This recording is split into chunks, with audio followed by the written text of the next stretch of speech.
It was a great time because it was just so spontaneous and pure. There was something about her music that separated her from the rest of the pack. And I think that was the mixture of the profane, and which was common in punk, but the sacred.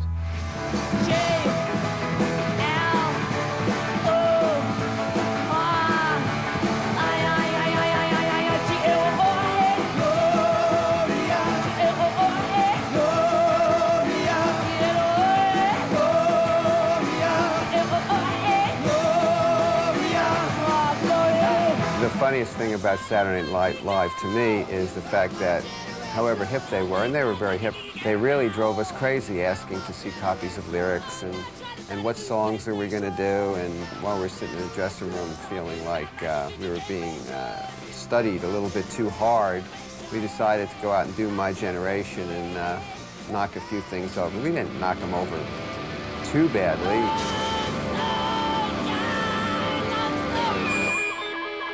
Radio Ethiopia is the name of our new record, and it represents to us a naked field wherein anyone can express themselves. It's a free radio, you know. We're the DJs, the people are the DJs. When we perform Radio Ethiopia, I play guitar. I don't know how to play guitar, but I just get in a perfect rhythm and I play. I don't care.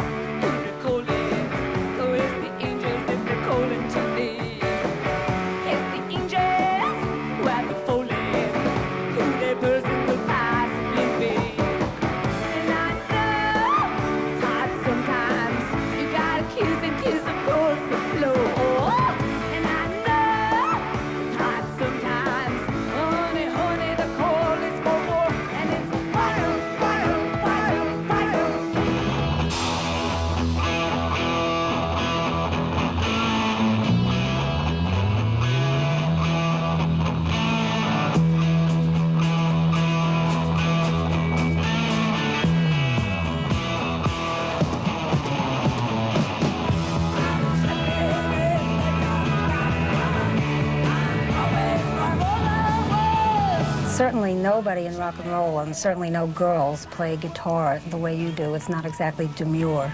It's like sometimes, it's like sometimes it's an act of rape. Sometimes it's like a very graceful jam that I go through with my guitar. Sometimes it's a complete act of exorcism.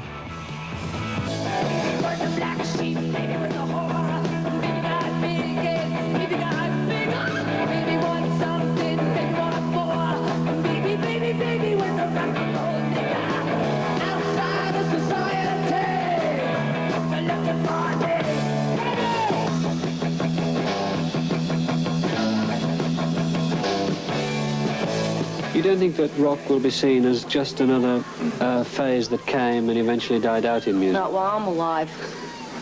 Not while I'm alive.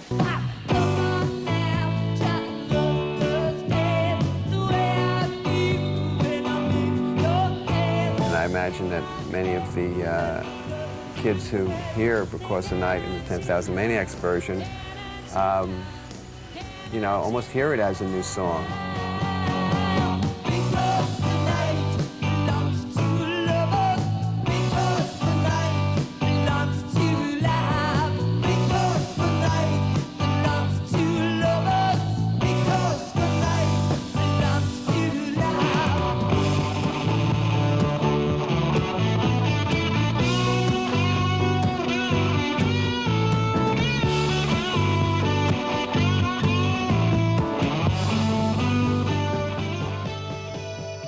We thought of ourselves as like little Paul Revere's. We were going to come up, we were going to wake people up, and what happened after us was like we woke up a lot of kids. What made you decide to take a music career? Well, it wasn't so much a music career, it was to enter in the field of rock and roll, because when I entered it in like '74, I really thought most rock and roll stunk. And I thought if somebody didn't get in there and start working, it was going to become a big business instead of a powerful force for us kids, myself included.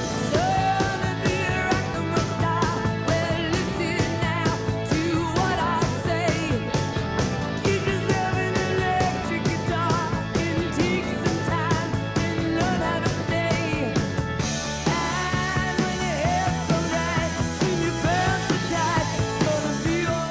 accomplished everything we set out to do. And that's why after our final show in Florence, in front of 70,000 people, Patti closed a chapter on the Patti Smith Group. People have the power. People have the power. People have the power. People have the power. The power to dream, to rule, to wrestle the world from fools. Well, it's decreed the people rule. Well, it's decreed the people rule. Listen, I believe everything we dream can come to pass through a union. We can turn the world around. We can turn the Earth's revolution. We have the power. People have the power. I've seen Patti Smith perform several times now. The show that we saw, that we witnessed at the Wiltern Theater, was, I think, one of my top 10 life experiences. I can say that, you know. Not even top 10 concerts. Not even top 10 musical experiences. There was something going on that night, and you know, a lot of it was her performance. You know, she is a consummate performer. She's unbelievably great at what she does. I know when we played in California recently, I looked out at the crowd to see what they looked like. I was curious to see whether we would be confined to a specific generation or a specific social group. And I was happy to see all manner of people out there. Neither Patti nor myself nor any of the guys in the band are interested in being a nostalgia act.